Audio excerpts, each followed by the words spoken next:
toutes ces personnes autistes, c'est quand même 1% de la population. Ça représente beaucoup de monde. Derrière ces personnes, il y a aussi beaucoup de proches, beaucoup de familles, beaucoup de fratries.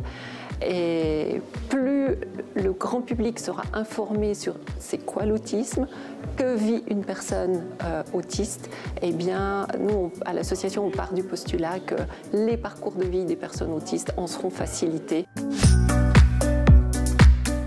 Je m'appelle Isabelle Stephen et je suis là en qualité tout d'abord de maman concernée par l'autisme. C'est mon fils aîné qui va avoir 27 ans, qui vit avec un autisme.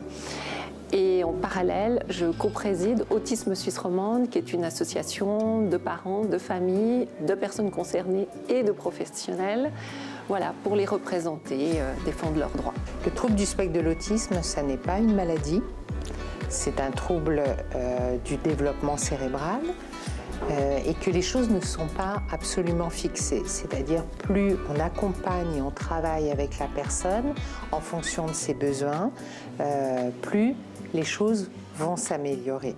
On peut avoir des personnes qui deviennent autonomes et c'est vraiment notre leitmotiv aujourd'hui. Je m'appelle Nadia Chaban, je suis chef de service du service dédié aux troubles du spectre de l'autisme à Lausanne, au CHUV.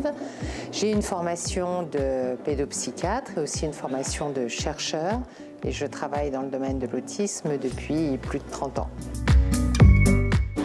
Alors en ce moment, on en a plusieurs. Il y a tout d'abord toujours le fameux accès au diagnostic qui reste problématique en Romandie parce que tous les cantons manquent cruellement de médecins spécialisés en autisme. Et puis après, voilà, c'est l'accompagnement pour toute personne dans ce grand spectre de l'autisme, pas seulement les petits et les enfants, mais également les adultes qui ont souvent de la peine à trouver les personnes adéquates pour les accompagner dans leur parcours de vie.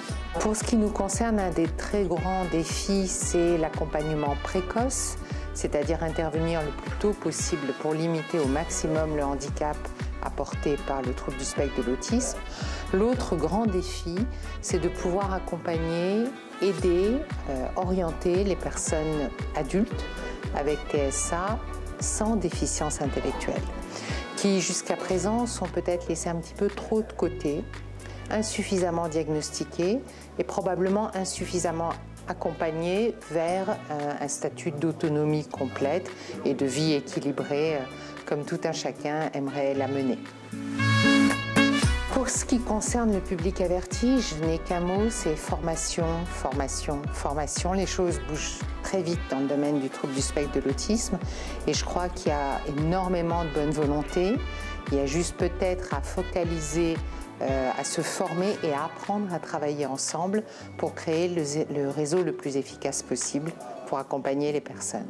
Pour le grand public, c'est plus probablement une approche de ce qu'on appelle la sensibilisation.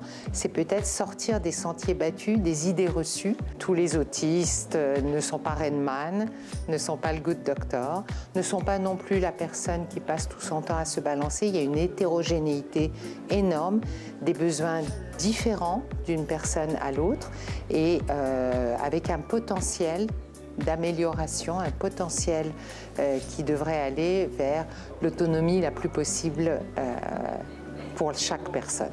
Par exemple, si quelqu'un rencontre ou a peut-être engagé dans sa société une personne autiste, c'est vraiment, pourquoi pas, de venir auprès de notre association pour se renseigner, pour peut-être voilà, obtenir un job coach, une personne qui connaît bien l'autisme et qui peut accompagner la personne, par exemple, dans un emploi. Enfin, voilà, il y a quand même des belles personnes, bons professionnels sur le terrain. Donc voilà, nous on essaye un petit peu de les recenser.